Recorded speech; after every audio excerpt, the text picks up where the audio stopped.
साथियों, आज के इस वीडियो में हम लोग चर्चा करने जा रहे हैं सऊदी अरबिया और पाकिस्तान के ऊपर। दरअसल सऊदी अरबिया और पाकिस्तान दो जिस्म एक जान हो गए हैं।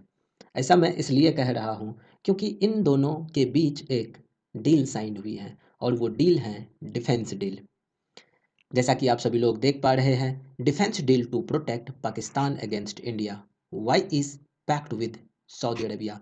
हम लोग आगे चलकर ये भी देखेंगे कि इस डील का क्या इम्पैक्ट होने वाला है इंडिया के ऊपर, क्योंकि हम सभी लोगों का सऊदी अरबिया के साथ एक अच्छा रिलेशन है और सऊदी अरबिया और पाकिस्तान के बीच इस तरह के डील होने से इंडिया के ऊपर इनका इम्पैक्ट होना लाजमी है। तो इसके ऊपर भी हम लोग इस वीडियो में डिस्कशन करेंगे। प्रेस ट्रस्ट ऑफ इंडिया के न्यूज़ आउटलेट में आप देख सकते हैं treaties to India's national security. उसी प्रकार से अल जजीरा में water said how Saudi Pakistan defence pact reshapes region. तो हम सभी इन सभी चीज़ों के ऊपर चर्चा करने जा रहे हैं इस वीडियो में। जैसा कि आप सभी लोग देख पा रहे हैं, अल जजीरा में भी ये न्यूज़ छपा है और अल जजीरा में ये लिखते हैं Saudi Arabia signs mutual defence pact with nuclear armed Pakistan. Pact declares any attack on Saudi Arabia or Pakistan an act on both, deepening shared security alliance। तो ये काफ़ी गंभीर मामला है। ये मामला बिल्कुल उसी प्रकार से है जैसे नाटो के आर्टिकल 5 में है।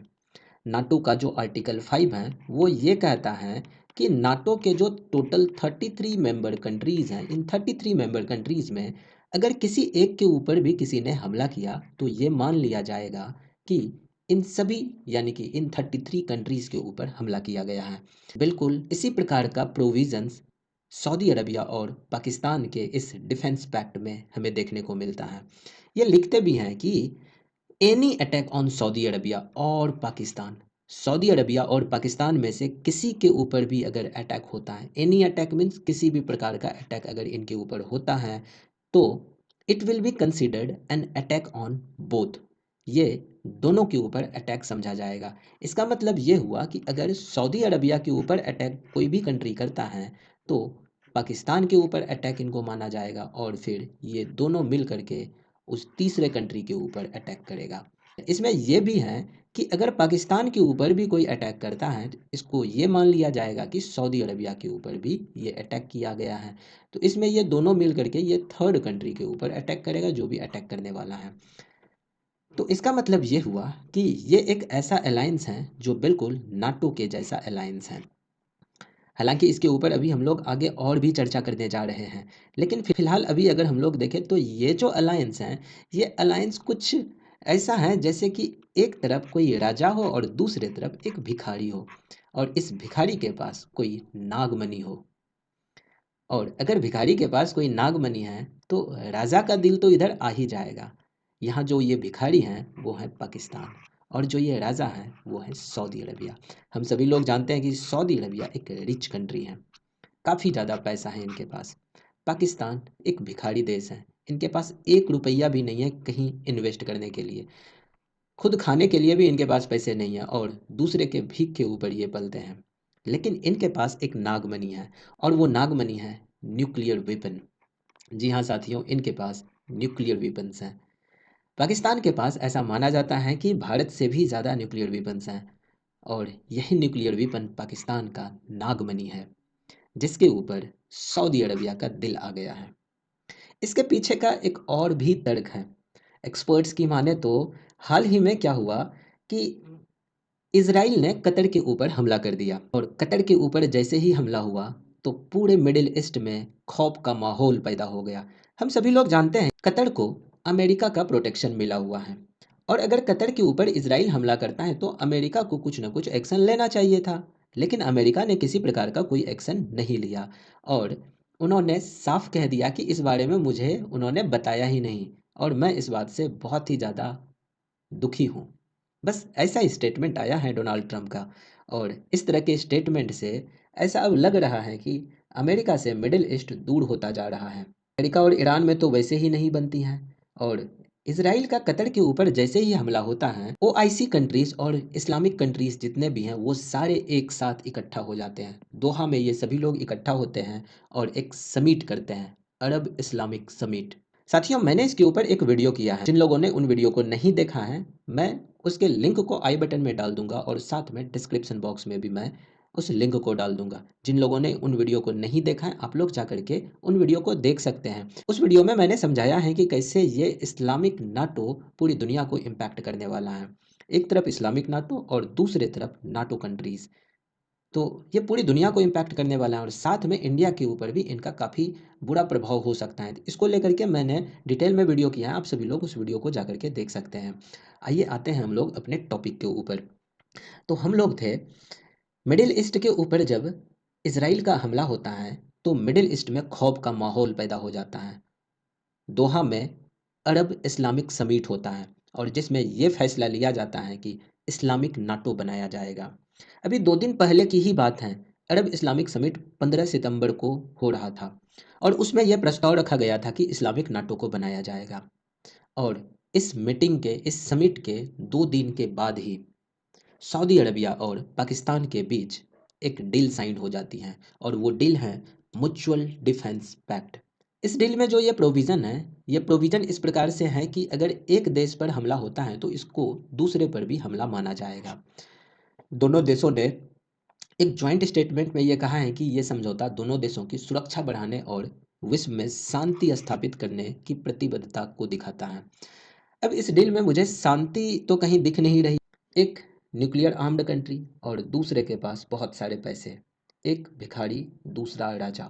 यहाँ कुछ जम नहीं रहा है, ये रिलेशनशिप कुछ जम नहीं रहा है। रिलेशनशिप इसलिए नहीं जम रहा है क्योंकि वैसा कुछ लॉजिक बैठ ही नहीं पा रहा है जहाँ कि एक भिखारी और एक राजा दोस्त हो सकते हैं। लेकिन इनके दोस्ती के पीछे का जो राज है वो है पाकिस्तान का न्यूक्लियर हथियार। हम सभी लोग जानते हैं कि पाकिस्तान और इंडिया के बीच में पिछले 2-3 महीने पहले मई के महीने में जो है ऑपरेशन सिंदूर चलाया गया था, जिसमें पाकिस्तान की तरफ से जो प्रायोजित आतंकवाद थे उन्होंने पहलगम में आकर के बहुत सारे निर्दोष लोगों की हत्या करी थी। और उसके बाद भारत ने ऑपरेशन सिंदूर चलाया था और यह ऑपरेशन अभी तक खत्म नहीं हुआ। इसका मतलब ये हुआ, अगर भविष्य में पाकिस्तान की तरफ से आतंकवाद को भारत में भेजा जाता है और भारत अगर रिटेलिएटरी एक्शन लेता है तो इस बीच सऊदी अरबिया क्या करेगा? क्या सऊदी अरबिया पाकिस्तान से मिलकर भारत के ऊपर अटैक करेगा? इस बात को सऊदी अरबिया को स्पष्ट करना होगा और अगर यह स्पष्ट नहीं करते हैं तो भारत सरकार को इस संदर्भ में उनसे ये जानकारी लेनी होगी कि वो क्या करने वाले हैं। और अगर वो पाकिस्तान का साथ देने वाले हैं तो भारत को इन चीज़ों के लिए भी तैयार रहना पड़ेगा। बहुत सारे लोग इसको इंडिया की डिप्लोमेटिक हार कह रहे हैं। हालांकि सऊदी अरब और पाकिस्तान के बीच जो रक्षा समझौता हुआ उस पर विदेश मंत्रालय के प्रवक्ता रणधीर जायसवाल ने कहा है कि ये समझौता दोनों देशों के बीच पहले से मौजूद संबंधों को औपचारिक रूप देता है। इससे भारत की राष्ट्रीय सुरक्षा, क्षेत्रीय और वैश्विक स्थिरता पर क्या असर पड़ेगा, इसकी जांच की जा रही है। तो इसके ऊपर अभी ये स्टडी करेंगे, देखेंगे कि इसका क्या इम्पैक्ट हो सकता है। भारत अपनी राष्ट्रीय सुरक्षा और हितों की रक्षा के लिए पूरी तरह प्रतिबद्ध है। तो भारत के रक्षा मंत्रालय से ये संदेश आया है, संदेश है कि इसकी जांच की जाएगी कि भारत के ऊपर इनका इम्पैक्ट क्या होगा। इनका इम्पैक्ट अभी अगर हम लोग इसका असेसमेंट करें तो इनके असेसमेंट से तो हमें ये पता चलता है कि सऊदी अरबिया और दूसरे तरफ अपना इंडिया जो है और तीसरे तरफ ये पाकिस्तान है। पाकिस्तान और सऊदी अरबिया ने गठबंधन कर लिया है और इनके इस गठबंधन से भारत दूर होता हुआ नजर आ रहा है और ये भारत की डिप्लोमेटिक हार बताई जा रही है। हालांकि विदेश मंत्रालय ने यह सफाई दे दी है कि इनके ऊपर इस बारे में जो है उन्हें पहले से पता था और इसके ऊपर वो अभी जांच करेंगे, जांच करके बताएंगे कि भारत के ऊपर इनका क्या इम्पैक्ट होने वाला है। यहाँ साफ साफ दिख रहा है कि भारत की ये डिप्लोमेटिक हार है और भारत सऊदी अरबिया से दूर जा रहा है। बहुत सारे भारतीय सऊदी अरबिया में जाकर के काम करते हैं। बहुत सारे सऊदी अरबिया, कतर, ओमान, इन सभी कंट्रीज़ में बहुत सारे इंडियंस जा कर के काम करते हैं और इनकी इतनी आबादी नहीं है जितनी भारतीयों की जनसंख्या है वहाँ पर। सऊदी अरबिया को ये स्पष्ट करना पड़ेगा कि इस डील में भारत के साथ उनका कैसा संबंध रहने वाला है। तो ये भारत सरकार के जो ये मिनिस्ट्री ऑफ एक्सटर्नल अफेयर्स हैं उनके तरफ से ये रिस्पॉन्स आया है जिसके बारे में हम सभी लोग चर्चा कर लिए। इससे पहले जो हैं अमेरिका के साथ भी पाकिस्तान ने सऊदी जैसा ही रक्षा समझौता किया था पाकिस्तान ने सऊदी जैसा रक्षा समझौता अमेरिका के साथ 1979 में यह समझौता टूट गया था। उन्होंने जो अमेरिका के साथ समझौता किया था 1979 में यह समझौता टूट गया था। उससे पहले भारत और पाकिस्तान के बीच दो जंगें हो चुकी थी, लेकिन एक में भी अमेरिका ने उसकी सीधी मदद नहीं करी थी। ये तो सीधा सीधा झूठ सा बात है। हम सभी लोग जानते हैं कि 1971 में जब इंडिया और पाकिस्तान के बीच युद्ध चल रहा था, तो उस समय अमेरिका वालों ने अपने जो विमान वाहक पोत हैं, जो उनके वारशिप्स हैं, उनको उन्होंने इंडियन ओशियन में ला करके खड़ा रखा था। तो मदद तो उन्होंने करी ही थी, इनडायरेक्टली उन्होंने मदद करी थी। इसके बाद पाकिस्तान अमेरिका का पुराना रक्षा समझौता भी रहा है। 1950 में कोल्ड वॉर के दौरान अमेरिका ने सोवियत संघ के विस्तार को रोकने के लिए दक्षिण एशिया में सहयोगियों की तलाश की थी, और इस समय पाकिस्तान ने अमेरिका के साथ सैन्य गठबंधन को अपनाया था। म्यूचुअल डिफेंस असिस्टेंस एग्रीमेंट यानी कि MDAA 19 मई 1954 को यह पाकिस्तान और अमेरिका के बीच द्विपक्षीय समझौता हुआ था। इसमें म्यूचुअल डिफेंस के नियम थे, यानी कि दोनों देश एक दूसरे को सैन्य सहायता यहाँ पे प्रदान करेंगे। अमेरिका ने पाकिस्तान को सामूहिक सुरक्षा प्रयासों में भाग लेने के लिए प्रोत्साहित किया, जिसमें पाकिस्तान के रिसोर्सेज, सैनिक और राजनीतिक सुविधाएं शामिल थी। यह समझौता अमेरिका के म्यूचुअल डिफेंस असिस्टेंस एक्ट 1949 पर बेस्ड था, जो यूरोप और एशिया में सहयोगियों को सैन्य सहायता प्रदान करता था। और उन्होंने बहुत सारी सैन्य सहायताएं भी उन्होंने प्रदान करी थी पाकिस्तान को। उन्होंने उनको हथियार दिया था, बहुत सारे उपकरण दिए थे, प्रशिक्षण दिए थे। क्या नहीं दिया था उन्होंने। 1965 में जब इंडिया और पाकिस्तान के बीच में युद्ध होता है, तो उस समय भी उन्होंने असिस्टेंस प्रोवाइड किया था। 1971 में जब इंडिया पाकिस्तान युद्ध हुआ, तो उसमें भी इन्होंने असिस्टेंस प्रोवाइड किया। तो हालांकि ये डायरेक्ट तो नहीं उतर आए थे, डायरेक्ट युद्ध में नहीं उतर आए थे, लेकिन ये इनडायरेक्टली पाकिस्तान को मदद पहुंचा रहे थे।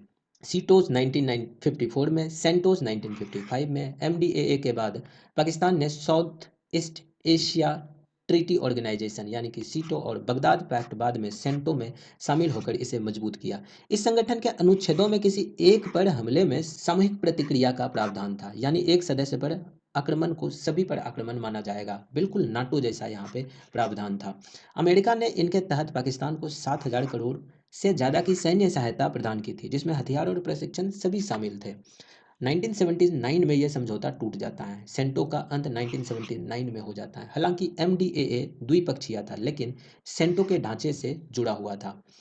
ईरान के शाह का पतन और इस्लामिक क्रांति के बाद ईरान ने सेंटो से 15 मार्च 1979 को वापसी की, और ईरान सेंटो का प्रमुख सदस्य था, इसलिए संगठन कमजोर हो गया। 12 मार्च 1979 को पाकिस्तान ने भी सेंटो छोड़ दिया, और इसके कारण थे सोवियत आक्रमण, अफगानिस्तान के बाद पाकिस्तान की गुटनिरपेक्ष नीति और अमेरिका के साथ संबंधों में उतार चढ़ाव, जैसे 1979 में पाकिस्तान के न्यूक्लियर प्रोग्राम पर अमेरिकी प्रतिबंध का लगना था। और उसके बाद जो है जिमी कार्टर प्रशासन ने पाकिस्तान के गुप्त यूरेनियम एनरिचमेंट पर 1979 में सैन्य सहायता रोक दी थी। इससे गठबंधन प्रभावी रूप से खत्म हो गया था, और समझौते के बाद भी अमेरिका ने मदद नहीं दी थी। सेंटोज 16 मार्च 1979 को पूरी तरह खत्म ही हो गया था। हालांकि अमेरिका और पाकिस्तान संबंध बाद में अफगानिस्तान युद्ध, जो कि 1979 के बाद शुरू हुआ था, उसमें फिर मजबूत हो गया था। लेकिन पुराना म्यूचुअल डिफेंस फ्रेमवर्क टूट चुका था। इससे पहले 1947, 1965 और 1971 में भारत पाकिस्तान जंग में भी अमेरिका ने पाकिस्तान की सीधी सैन्य मदद नहीं की थी, भले ही म्यूचुअल डिफेंस प्रावधान थी। अमेरिका ने इन जंगों को क्षेत्रीय विवाद माना था, न कि गठबंधन के तहत सामूहिक रक्षा का मामला। MDAA, सीटो या सेंटो खास तौर पर सोवियत या कम्युनिस्ट खतरों के खिलाफ थे, न कि भारत किसी और गुट के खिलाफ था। इसलिए पाकिस्तान को अपेक्षित मदद नहीं मिली, जिससे गठबंधन पर सवाल उठे थे। तो हम लोग देख पा रहे हैं कि इस तरह के गठबंधन पहले भी हो चुके हैं, इस तरह के म्यूचुअल एग्रीमेंट पहले भी हो चुके हैं, जैसा सऊदी अरबिया और पाकिस्तान के बीच में ये रक्षा समझौता हुआ है।